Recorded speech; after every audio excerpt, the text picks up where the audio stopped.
جرگے میں موت کا سا سناٹا چھا گیا تھا۔ ہر کوئی سانس روک کے اس شخص کے منہ سے نکلنے والے جواب کا انتظار کر رہا تھا۔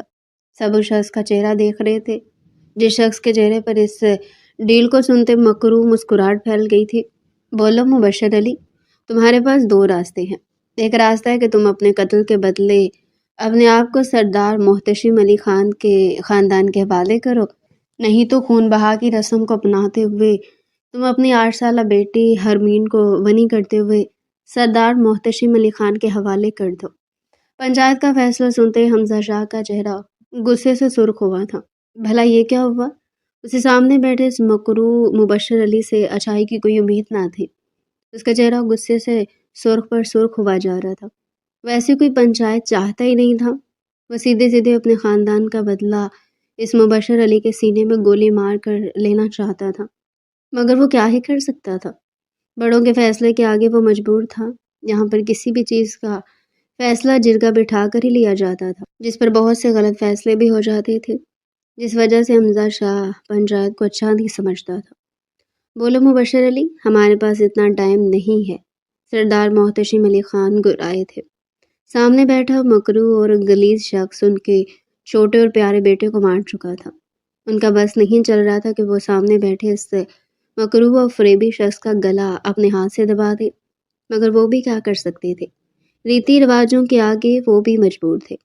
ان کی آنکھیں برداشت کی حد تک سرخ ہو رہی تھی۔ سامنے بیٹھا وہ گھٹیا شخص ان کی برداشت کا ناجائز فائدہ اٹھا رہا تھا۔ بولو مبشر علی، اب کہ وہاں پر موجود کسی شخص کی آواز گونجی تھی۔ دوسری لمحے وہ کھڑا ہوتا مسکرایا تھا۔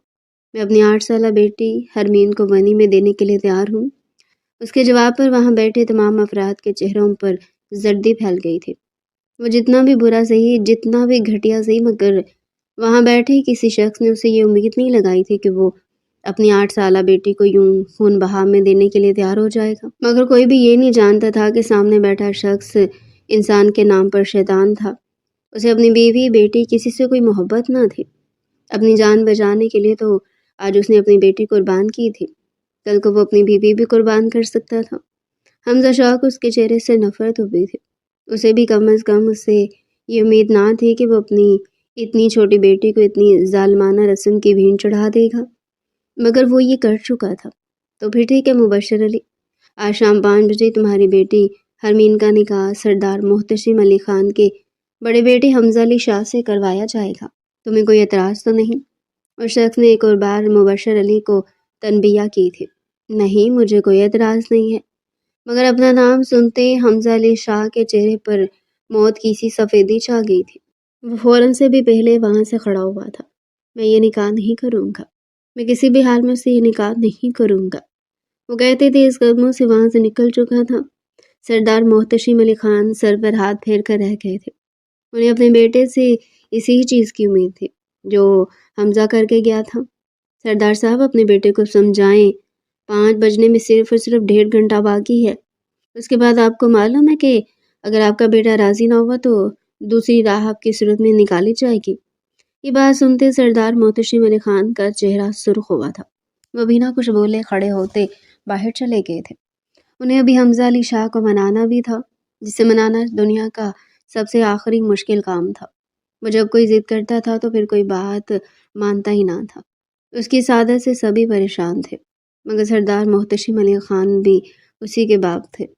وہ غصے سے سرخ چہرہ لیے ٹہل لگا رہا تھا۔ اس کا خون گرم ہو کر اس کے دماغ کی شریانوں میں گھوم رہا تھا۔ اس کا بس نہیں چل رہا تھا کہ وہ جا کر مبشر علی کی گردن بروڑ دے۔ اسے جرگے میں بیٹھے ہر افراد پر غصہ آ رہا تھا۔ کیسی فضول رسم تھی یہ غنی کی؟ بھلا وہ 22 سال کا لڑکا اور وہ 8 سالہ بچی، ان دونوں کا بھی بھلا کوئی جوڑ تھا؟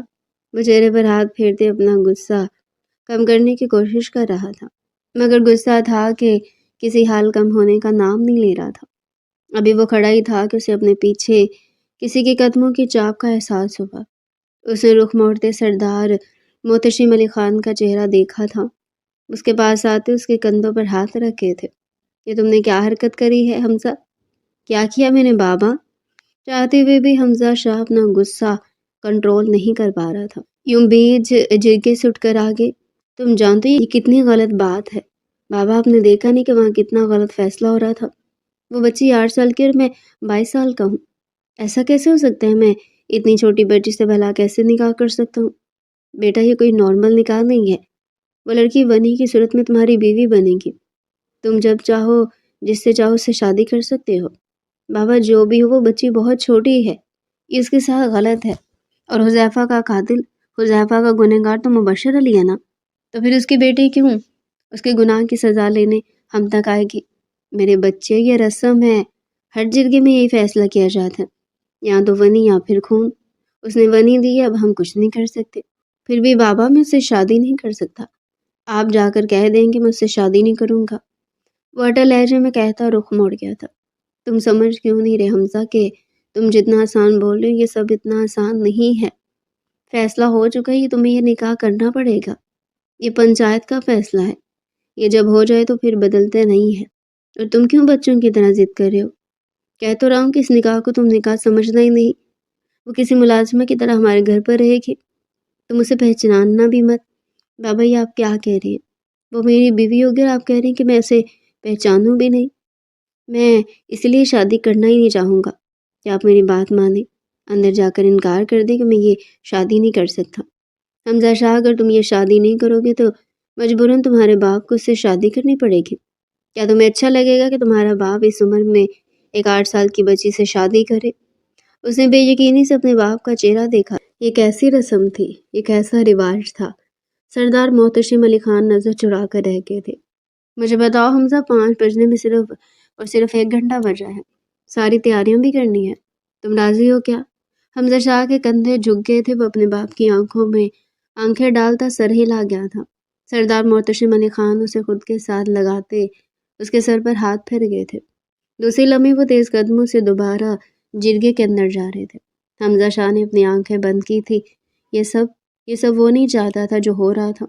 مبشر علی بھاری ٹانگ دروازے پر مارتے گھر کے اندر داخل ہوا تھا۔ گھر کے در و دیوار کو دیکھتے اس کے لبوں سے کہکا پھوٹا تھا۔ اب وہ پیٹ پر ہاتھ رکھے بری طرح ہنس رہا تھا۔ اس کی جان بچ گئی تھی، اب اس کی بلا سے اس کی جگہ جس کو بھی سزا لینی پڑے اس کے باپ کا کیا چاہتا تھا؟ بھلے پھر وہ اس کی بیوی بیٹی کیوں نہ ہو۔ آمنہ بیگم حرمین کی ماں اور مبشر علی کی بیوی نے سہم کر حرمین کو اپنے سینے سے لگا لیا تھا۔ نہ جانے کیوں ان کا دل گھبرا سا گیا تھا۔ انہوں نے اتنی دعائیں کی تھی کہ مبشر علی کو سزا میں قتل کی سزا سنا دی جائے، مگر انہیں ایسا لگ رہا تھا کہ ان کی دعا ہمیشہ کی طرح ٹھکرا دی گئی تھی۔ وہ زہر خند نگاہوں سے اپنے شوہر مبشر علی کو دیکھ رہی تھی۔ مبشر علی اسے اور حرمین کو دیکھتا مسلسل مسکرایا جا رہا تھا۔ چل اٹھ آمنہ، حرمین کو تیار کر دے۔ کیوں تیار کر دوں؟ آمنہ بیگم نے حرمین کو اور کس کے سینے سے لگایا تھا۔ حرمین بیچاری ان کی حصار سے نکلنے کے لیے بہت کوشش کر چکی تھی، مگر اس کی ماں تھی کہ حصار مضبوط پہ مجبور کرتی جا رہی تھی۔ آمنہ بیگم کا دل انجانے خوف سے کانپنے لگا۔ بحث کیوں کرتی ہے تو آمنہ؟ اٹھ اور تیار ہو کر اس کو۔ تم ابھی جرگے میں گئے تھے نا، کیا فیصلہ ہوا وہاں پر؟ انہوں نے دل پر ہاتھ رکھتے خوف سے مبشر علی سے پوچھا تھا۔ وہ جرگے کا سنتے پھر سے ہنسنے لگا تھا۔ انہیں یوں ہنستے دیکھ آمنہ بیگم کو رونے کا دل کیا۔ ان کی آنکھوں سے آنسو بہنے لگے۔ وہ اپنی چادر سے اپنے آنسوؤں کو صاف کرنے لگی۔ اب یہ آنسو وہ بہانا نہیں چاہتی تھی، مگر آنسو تھے کہ بہتے چلے آتے تھے۔ تم نے بتایا نہیں مبشر کے جرگے میں کیا فیصلہ ہوا؟ وہی تو بتا رہا ہوں آمنہ، تو سنتی بھی کب ہے؟ جرگے والوں نے فیصلہ کیا کہ ہم اپنی حرمین کو خون بہا میں سردار محتشم علی خان کے بڑے بیٹے حمزہ علی شاہ کے نکاح میں دے۔ اسی لیے تو حرمین کو لینے آیا ہوں۔ ٹائم بہت کم ہے، فٹافٹ اس کو تیار کر دے، 5 بجے نکاح ہے اس کا حمزہ علی شاہ کے ساتھ۔ وہ مکروہ مسکراہٹ لیے اس کو دیکھتا بستر پر بیٹھا تھا۔ آمنہ بیگم کا دل کانپنے لگا تھا۔ انہوں نے اور سختی سے حرمین کو اپنے سینے سے لگایا تھا۔ انہیں اپنے شوہر سے بے تحاشا نفرت تھی، مگر آج اس سامنے بیٹھے گھٹیا انسان سے نفرت اور بڑھ گئی تھی۔ تم کیسے باپ ہو مبشر؟ تمہاری بیٹی ابھی 8 سال کی ہے، تم اپنے قتل کا بدلہ اپنی بیٹی کے سر ڈال رہے ہو؟ تمہارے اندر شرم نہیں ہے؟ آمنہ بیگم کی آنکھوں سے آنسو نکلتے دامن میں گرنے لگے۔ مبشر علی کا چہرہ سرخ ہوا تھا۔ مجھ سے بحث مت کر آمنہ۔ کیوں بحث نہ کروں تم سے؟ بیٹی ہے وہ میری، اور میں اجازت نہیں دوں گی کہ میری بیٹی کو خون بہا میں دیا جائے۔ تم نے قتل کیا، سزا بھی تمہیں بھگتنی چاہیے۔ میری بیٹی تمہاری سزا بھلا کیوں بھگتے؟ انہوں نے حرمین کے بالوں پر اپنے لب رکھے تھے۔ مبشر علی کا چہرہ سرخ ہوا تھا۔ تو جانتی آپ نا، جرگے میں جو فیصلہ ہوتا ہے نا وہ بدلتا نہیں ہے، اور جرگے میں یہ فیصلہ ہو چکا ہے کہ حرمین حمزہ علی شاہ کے نکاح میں خون بہا کی صورت میں جائے گی۔ اب فضول کی بحث نہ کر، جا کر اسے تیار کر، ورنہ تیرے لیے یہ اچھا نہیں ہوگا۔ تم اور کیا اچھا کرو گے میرے ساتھ؟ تم جیسا گھٹیا انسان جب سے میری زندگی میں آئے، میرے ساتھ بھلا اچھا ہوتا ہے کچھ؟ جس دن تمہیں نصیب میں لکھے گئے تھے نا، اس دن میں نصیب پر سیاہی پھیر دی گئی تھی۔ جب تک تم جیسا نالی کا گندھا کیڑا میرے نصیب میں رہے گا، تب تک میرے ساتھ کچھ بھی اچھا نہیں ہو سکتا۔ جس دن تم نے میری جان چھوڑ دی، اس دن میرے ساتھ اچھا ہونے لگے گا۔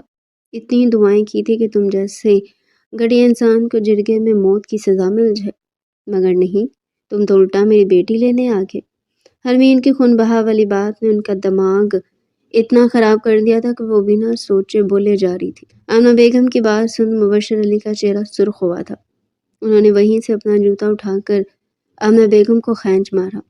وہ جوتا آمنہ بیگم کے چہرے پر لگتا نیچے گیا تھا۔ جاہل عورت، اپنے شوہر کے لیے بد دعائیں کر رہی ہے۔ ڈوب کے مر جا بدذات۔ بدذات میں نہیں، بدذات تم ہو۔ جس دن سے مجھے اپنی بیوی بنا کر اس گھر میں لائے ہو نا، میری شخصیت تم نے خراب کر دی۔ دن رات تم مجھے جانوروں کی طرح پیٹتے ہو۔ آئے دن تم کسی نہ کسی کا قتل کر کے گھر پر آ جاتے ہو، پھر اس کے بعد گھر پر آ کر میرے ساتھ تشدد کرتے ہو۔ تمہیں میں بدذات لگتی ہوں؟ تم بدذات ہو، گندی نالی کے گندے کیڑے۔ میرے باپ کو پتہ نہیں تھا تم میں ایسا کیا دیکھا تھا جو مجھے اٹھا کر تمہارے پلے باندھ دیا۔ ارے مجھے پتا ہوتا نا کہ تم ایسے ہو تو ساری عمر کنواری بیٹھتی، مگر تم سے شادی نہ کرتی۔ آمنہ بیگم کی آنکھوں سے آنسو بہتے دامن میں گر رہے تھے۔ وہ کسی حال میں بھی حرمین کو خون بہا میں جانے نہیں دے سکتی تھی۔